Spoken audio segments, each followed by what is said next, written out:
kepada bab 2, iaitu bentuk piawai.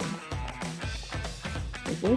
Dia banyak melibatkan bermain dengan nombor, jadi sengaja saya lambatkan sikit bab ini. Okey, so ini adalah bentuk piawai. Mula-mula untuk bab ini, kita akan berkenalan dengan apa itu angka bererti. Bentuk piawai, angka bererti dan membundarkan. Dia macam adik-beradik lah lebih kurang. Okey, so apa itu angka bererti? Untuk subtopiknya, daripada sini kita akan tengok apa itu maksud anggaran. Anggaran suatu ukuran, ini di muka surat 32. Okay. Muka surat 32, anggaran suatu ukuran boleh dibuat menggunakan penghampiran.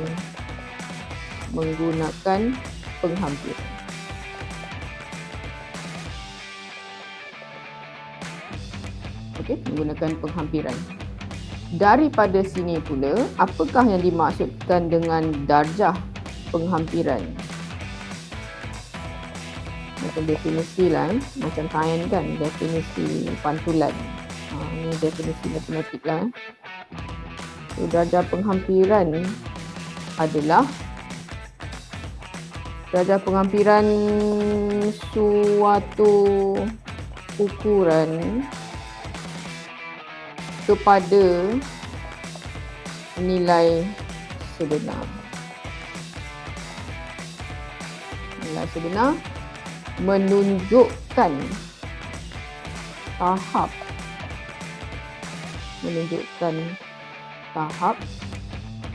ketepatan, tepat dan jitu. Tepat atau kejituan. Sesuatu ukuran lah. Boleh pelan-pelan, jangan risau. Seterusnya, kita akan tengok kepada beberapa contoh. Lebih kepada darjah penghampiran ataupun macam bunda lah. Macam RM5.85, kita boleh bundakan kepada RM6 nak beli barang. Kan awak nak bunda pada RM5. Sampai kan cerita dia. Kita ada 1, 2, 3, 4, 5, 6. Wow. 7, 8. 2, 3, 4, 5. Okey. Selesai contoh yang pertama. Ini adalah nota ringkas muka surat 32 hari Rabu. Boleh. Seterusnya, baru kita pergi kepada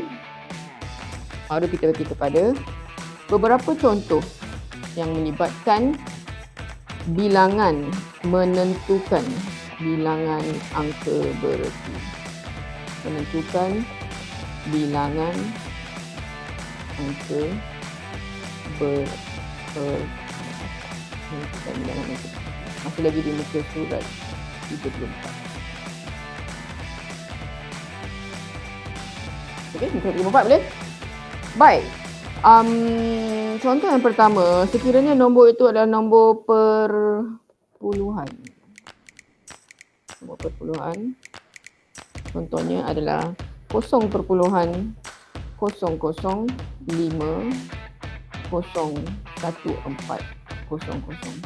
Bila dia adalah nombor perpuluhan, kita akan tengok angka bererti bukan sifar. Jadi angka bererti itu apa? Angka bererti untuk nombor ni. Okey. Semua digit bukan sifar. Semua digit bukan sifar adalah angka bererti. Semua digit bukan sifar adalah angka bererti. Seterusnya, kalau nombornya perpuluhan di hadapan, ini 1, 2, 3, yang 000 ni, dia adalah bukan angka bererti sebab dia adalah nombor kosong di hadapan. Maksudnya digunakan untuk menentukan nilai tempat bagi digit lah. Okay. Jangan risau, kita saling nota dulu, nanti kita akan pergi detail lepas ini. Okay. Seterusnya kalau dia adalah integer, dia akan melibatkan integer nanti bila dia bilangan angka bererti. Contohnya 803,000. So ini untuk nombor yang di belakang ini adalah angka bererti mengikut tahap kejituan. Mengikut tahap kejituan yang dikehendaki. Boleh? Itu contoh sedikit, boleh salin dulu. Baru kita pergi kepada contoh. Sebenarnya bila matematik kan, macam definisi ni semua kan macam benda lah kan. Kalau awak tengok contoh kemudian, baru awak boleh faham sikit. Ya, so ni nota lah, salin dulu. Lepas tu kita tengok contoh dengan nombor. Bila tengok contoh dengan nombor, baru awak boleh nampak sikit apa yang kita sedang ceritakan. Alright, boleh ya? Perlahan-lahan. 1, 2, 3, 4, 5, 6, 7, 8. Boleh. Okey. Boleh lah. Okey, ini contoh tadi. Okey. Alright. So, kita pergi ikut nombor dia. Kita pergi kepada contoh, satu persatu ikut nombor. Ikut nombor lah, baru nampak sikit. Kalau awak tengok definisi ni macam tak sampai kadang-kadang kan. Tak sampai. Alamak. Apa pula kot. Sekejap.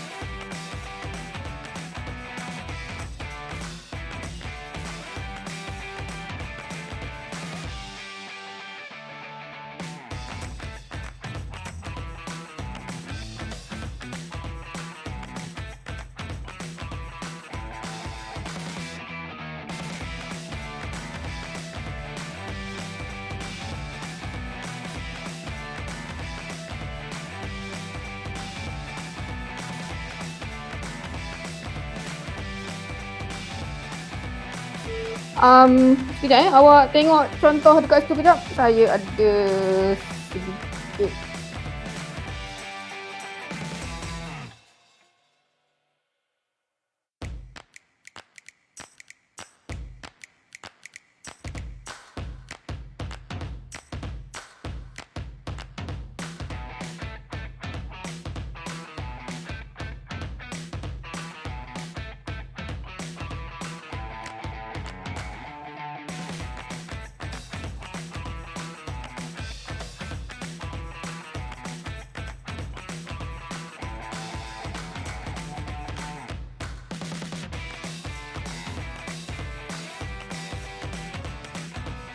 Alright, kembali. Alhamdulillah. So, ada gangguan lah. Ya, silakan di rumah. Okey, so sekarang contoh 1, muka surat 34. So, bila kita tengok contoh itu dengan nombor, baru kita boleh dapat dengan jelas. Okey. Kita tengok dengan jelas lah. Okey. So, kita tengok satu persatu. So, jangan risau. Contoh 1, dia tanya tentang tentukan bilangan angka bererti. So, kita tengok satu persatu ikut nombor dia. Okey, so soalan yang pertama, soalan 24 Kalau dia adalah 2763, dia nombor biasa. Dia nombor biasa, ambil je semua. Semua bilangan tu lah sebagai angka bererti. So, kita kira lah betul-betul 1, 2, 3, 4. So, ini ada 4 angka bererti. Senang je. Boleh? Macam tu je sebenarnya. Okay. Kalau nombor dia pula, contoh saya tambah sendiri kan. Kita buat dulu lah nombor 2. 5008 tu contoh yang kedua. Berapa nombor bilangan angka bererti? Ada 4 jugalah. So kena kira lah keempat-empatnya. 1, 2, 3, 4. So 4 angka bererti. Kalau ada contoh lain, kalau ada 5988 4 contoh. Okey. So ni berapa ni? Nombor biasa je kan? So kira daripada 1, 2, 3, 4, 5. So 5 angka bererti. Macam tu je mudah. Sebab dia nombor biasa. Boleh So kira je terus. Kalau dia nombor biasa, ikut ribu dan ratus je. Ikut je bilangan semua. Next, contoh C. Contoh C adalah 7409. So, bila 7409 ni sama juga kira 1, 2, 3, 4. So, dia adalah 4 angka bererti. Boleh? Dia mudah aja. Okey, boleh ya? Itu nombor biasa. Okey. Bila dia ada tahap kejituan. Tahap kejituan ni maksudnya bila dia melibatkan nombor 15,000 atau berapa ratus ribu nombor besar. Lepas tu dia ada sedikit pengecualian ikut tahap jitu dia, sar ke, puluh ke, ratus. So kita go into that. So itu macam keliru sikit. So we will go bersama-sama, jangan risau. Okay, so kita tengok contoh seterusnya. Ada bahagian soalan D tu. Masih lagi di muka surat sama 34. Yang ini adalah nombornya 15,000.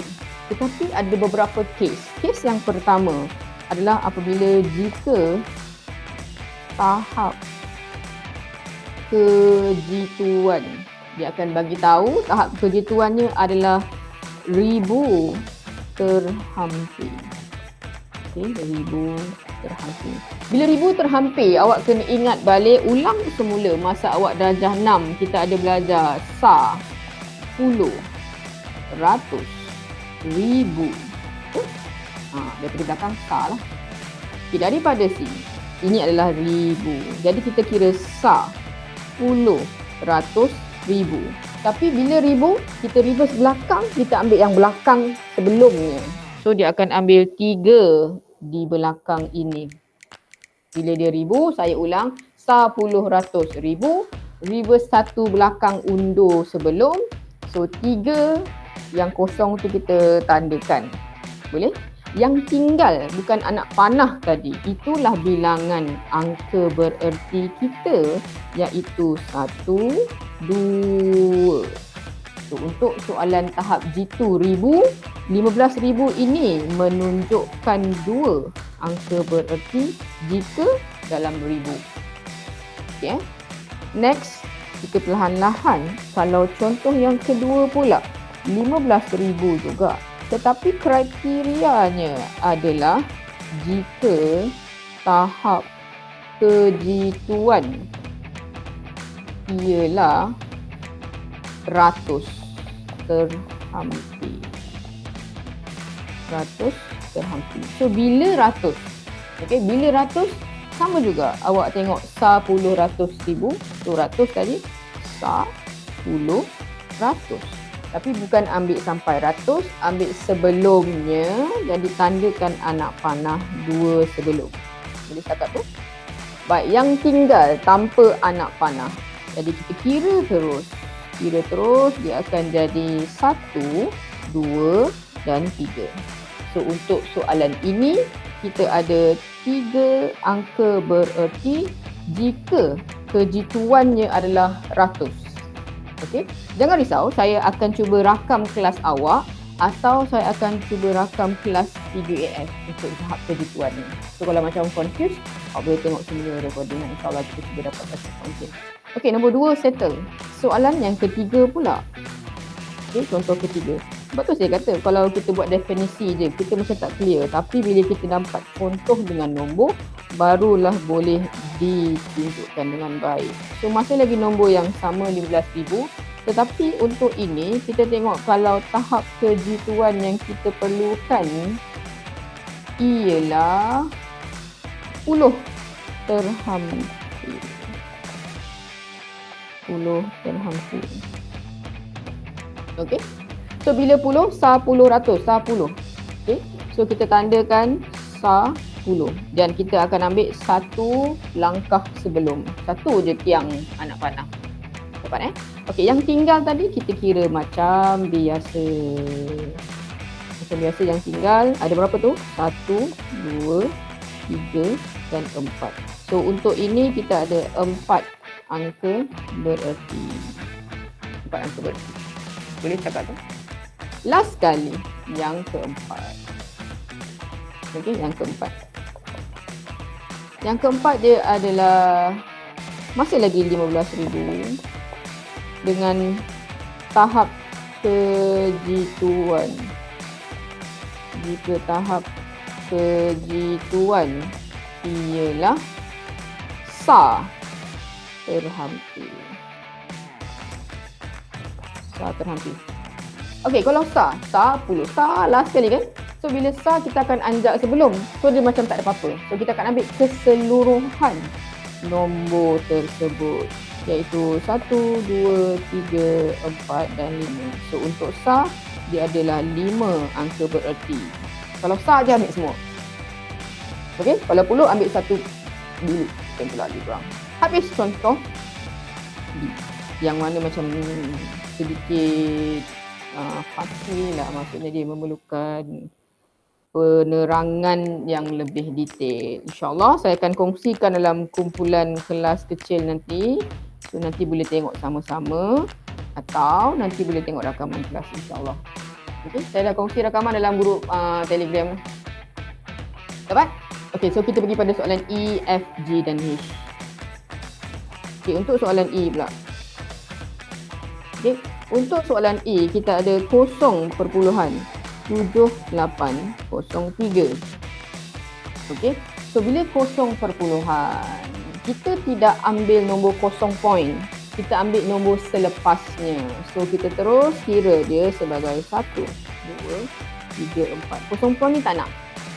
Dia tidak memberi erti lah. Okay, so untuk ini, ini adalah 4 angka bererti. Boleh ya? Okey, contoh lain, tambahan. Kalau ada 0.5593. 5593, so awak kira nombor selepasnya ada 1, 2, 3, 4. So ini adalah 4 angka bererti juga. Contoh lain. Okey. Lagi satu, mungkin lebih clear kalau kita letak panjang sikit. 0.55398. Berapa tu? So kira selepas titik 1, 2, 3, 4, 5. So ini ada 5 angka bererti. So kalau digit perpuluhan, ambil yang 0 point yang selepasnya. Okey, dengan syarat dia tidak ada selepaslah 0 point. Okey. So contoh F pula. Contoh F ya. Contoh F kita ada 0.0809. Okey, 0.0809. So bila dia 0 point, lepas tu ada kosong pula selepas itu. Untuk perpuluhan 0.0 kita akan ambil nombor di selepas nilai 0.0 tu. So kita akan mulakan dengan ini 1, 2 dan 3. Boleh kalau 0.0. So dia akan jadi 3 angka bererti. Boleh? Dapat? Seterusnya, okey kita buat contoh lain tambahan. Confuse kan?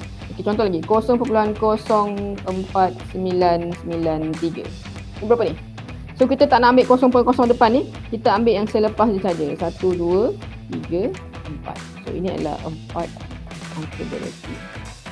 Boleh contoh tambahan. Cloud kat belakang tu, cloud awan sebelah tu kan. Itu contoh tambahan lah. Kalau 0.0. Boleh saya rasa boleh jelas tu. Okey. So next one, ni satu perpuluhan. Perpuluhan ni ada banyak kes. Dah Okey, so kita pergi kes perpuluhan yang kedua pula. Saya dah gerak SS ni, saya nak jawab SS lah. Tengok SS ni. So next adalah soalan G pula. Kalau G, dia adalah 12.051. Okey, sekarang bukan 0 point. Dia adalah 12 point something, nombor 12 point something. So kita ambil je semua. Okey, sebab dia adalah nombor yang bukan 0 point. So dia mudahlah sebenarnya perpuluhan ini. So ambil saja semua, dia akan jadi 1, 2, 3, 4 dan 5. So dia akan jadi 5 angka bererti. Okey, contoh lain. Tambah sikit lagi kat sebelah sana. Iaitu 14.3369. Berapa angka bererti dia? So kita kira 1, 2, 3, 4, 5, 6. So ini adalah 6 angka bererti. Bila dia adalah point, bukan 0 point. Boleh ni contoh lah. Dapat? Alright. Seterusnya contoh H. Bila dia adalah 1.2700. Kosong saya di belakang. Kalau kosong di belakang, ambil je semua. So dia akan jadi 1, 2, 3, 4, 5. So ini juga 5 angka bererti. Okay, untuk point tadi, kalau dia adalah nombor 12 point something, ada nombor, ambil semua. Kalau dia adalah 13.444, patut ada kosong kat belakang pun ambil semua angka bererti. Yang berbeza adalah apabila dia 0.0 atau 0 point. So, itu je kriteria atau pengecualian untuk soalan ini. So awak macam kena tengok sikit, ini siapa punya bahagian. Ini nombor perpuluhan ke, ini nombor biasa. Kalau nombor biasa, mudah aja nombor biasa ni. Cumanya kalau dia adalah nombor perpuluhan, 0 point ke 0.0. Okey, boleh ya? Ada soalan lain? Sebab saya tak nak pergi bahagian selepasnya, nanti keliru. So habiskan yang ni, baru awak boleh cuba tengok kerja rumah. Boleh ya? So saya tinggalkan awak dengan kerja rumah bawah tu. Awak kena try lah. Kena try baru awak faham awak berbuat ke tak angka bererti. Okey. So saya tinggalkan awak dengan masa berbaki ini untuk buat kerja rumah dekat bawah tu, iaitu uji minda 2.1a. Okey. Soalan nombor 1, A, B, C, D, E, F lah. Boleh? So boleh tengok sama-sama yang mana satu yang dia punya geng.